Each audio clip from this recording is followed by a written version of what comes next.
Hi అండి, అందరికీ నమస్తే. Welcome back to Shailu specials. ఈరోజు వీడియోలో మీకు పన్నీర్ బుర్జీని ఎలా ప్రిపేర్ చేసుకోవచ్చో చూపించబోతున్నానండి. చాలా అంటే చాలా బాగుంటుంది. పన్నీర్లో చాలా మంచి పోషకాలు ఉంటాయండి. వారంలో ఒక్కసారైనా తినేలా చూసుకోండి. అన్నం, చపాతీ, పుల్కా ఇలా దేనిలోకైనా ఈ కర్రీ చాలా బాగుంటుంది. మరి లేట్ చేయకుండా ఈ పన్నీర్ బుర్జీని ఎలా ప్రిపేర్ చేసుకోవాలో చూసేద్దాం. నేను ఇక్కడ 200 గ్రామ్స్ పన్నీర్ తీసుకున్నానండి. ఈ పన్నీర్ని ఇలా పొడవుగా ముక్కలుగా కట్ చేసుకుని తురుముకోండి. ఇలా తురుముకుని కనుక కర్రీ చేస్తే చాలా బాగుంటుంది. చూసారు కదా, ఇలా పన్నీర్ మొత్తం తురిమేసుకుని ఒక పక్కన పెట్టేసుకోండి.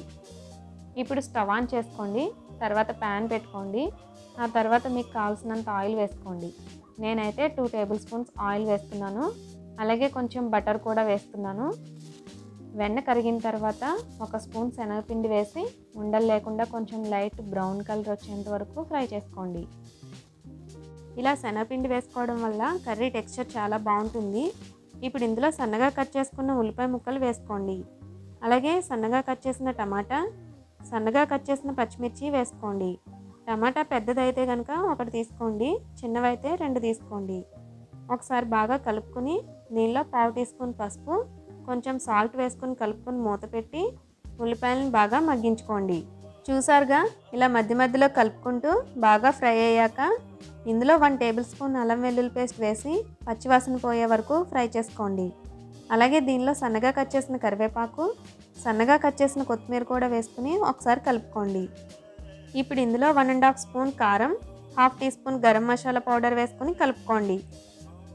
గరం మసాలా పౌడర్ సింపుల్గా ఇంట్లోనే తయారు చేసుకోవాలనుకుంటే డిస్క్రిప్షన్లో లింక్ ఇస్తాను, చూడండి. ఇలా బాగా కలుపుకున్న తర్వాత 1 గ్లాస్ వాటర్ వేసుకోండి. మంటను హై ఫ్లేమ్లో పెట్టి వాటర్ని మరిగించుకోండి. ఇలా వాటర్ మరుగుతున్నప్పుడు మనం ముందుగా తురిమి పెట్టుకున్న పన్నీర్ వేసి అంతా మిక్స్ అయ్యేలాగా బాగా కలుపుకొని మూత పెట్టి ఒక 10 నిమిషాల పాటు లో ఫ్లేమ్లో ఉడికించుకోండి. కూర అడుగంటకుండా మధ్య మధ్యలో కలుపుతూ ఉండాలండి. ఇలా గ్రేవీ దగ్గర పడి ఆయిల్ సెపరేట్ అయ్యేంత వరకు ఉడికించుకోవాలి. ఈ కూర తొందరగానే అయిపోతుందండి.